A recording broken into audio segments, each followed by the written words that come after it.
I welcome to the holy precinct of Dr. Rita D. Sherma, Director of the Meera and Ajay Singhal Center for Dharma Studies at GTU. I am very happy, and it is a matter of great pleasure that Dr. Sherma has kindly agreed to give this certificate course on enlightenment and empowerment, understanding Yoga Dharma.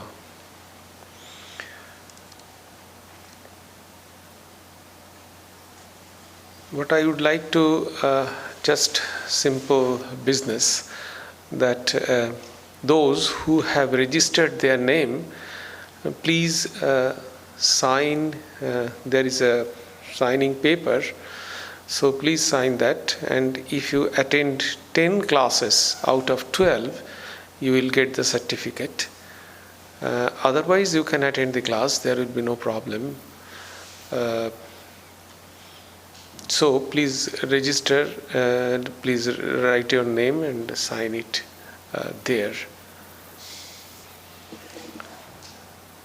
Let me introduce Dr. Sherma a little bit. When she was in LA, she was the chair of Swami Vivekanada and has a profound knowledge and understanding on Hindu philosophy. Actually, it is what I would always say, that this kind of intellectuals, the academicians, they are not restricting themselves, limiting themselves inside the four walls. It is their very kind gesture that they have come out from the four walls and they are disseminating this beautiful philosophy to the community.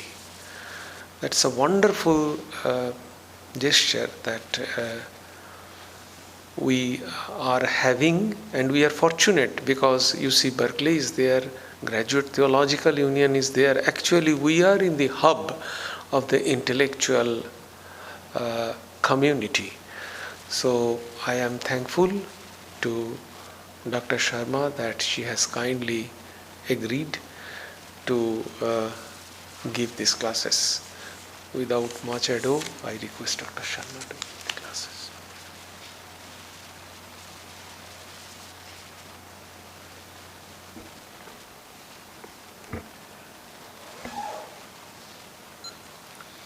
Thank you very much, Swamiji Maharaj.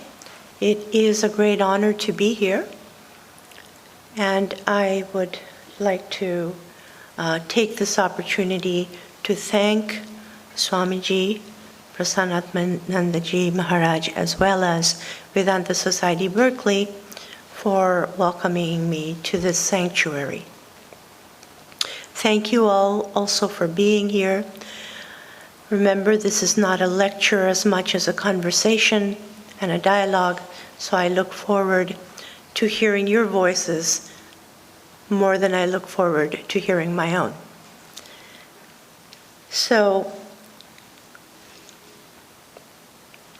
I will start today by discussing with you the why and how it is that I'm standing here before you, and the journey that took me to this moment. Because this journey is not my journey, it's a journey that allowed for the luminosity of Hindu Dharma and the spiritual world as a whole to reveal itself through what we think of as cold, hard academics. So one day, I was sitting at, I was giving a talk on the feminine divine in Hindu and Buddhist Himalayan art.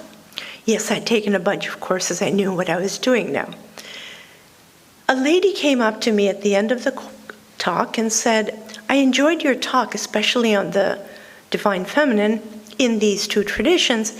Do you have time for a cup of coffee? And I said, of course. And we went next door to the coffee shop and we talked for about 20 minutes. She took out her card and said, I am the Dean of the School of Religion of the Claremont Graduate University, which is the graduate university of the Claremont Colleges. We have just started a program that's a master's in women's studies and religion, and we'd love to have you apply because of your interest in the feminine divine. And we have, I said, feminine divine? Could I do my master's thesis on the Mahadevi, which I had just presented to you? She said, of course, we have one of the international experts on the Hindu goddess at our university. And I said, thank you, I will apply. And that's how it started. It was a remarkable experience. And I learned that the study of religion included art, architecture, poetry, sounds, literature, sacred texts, technology, gender studies, ethics, ecology, economics, politics, sociology, everything you can think of. Because there is nothing that religion and spiritual dimension of human life has not touched. And there's nothing that does not impact the spiritual dimension of human life.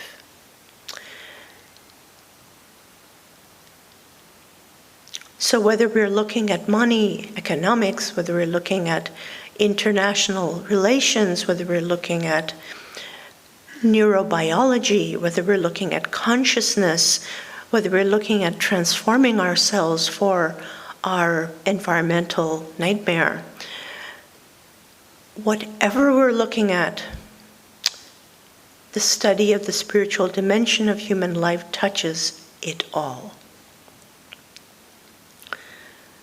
So while this was all happening, what I found is that there, like an association exists for all of your professions. The association for the profession of the study of religion is called the American Academy of Religion. It attracts scholars of religious studies and philosophy and interdisciplinary studies of religion, not only from the United States and Canada, but from Europe and from India and from all over the world. So while I was a master's student, I went there with great joy to present a paper. And then I was like a child in a candy shop because there were so many wonderful presentations going on all over the place.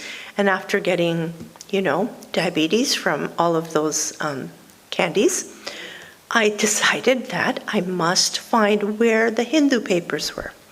And so I'm looking at my program book and I can't find it. So a senior scholar spoke to me and said, there is no such thing. And I said, excuse me, 4,000 years, 1 billion plus people, thousands of texts, a massive tradition, we're not represented here? He said, oh, we're represented here and there.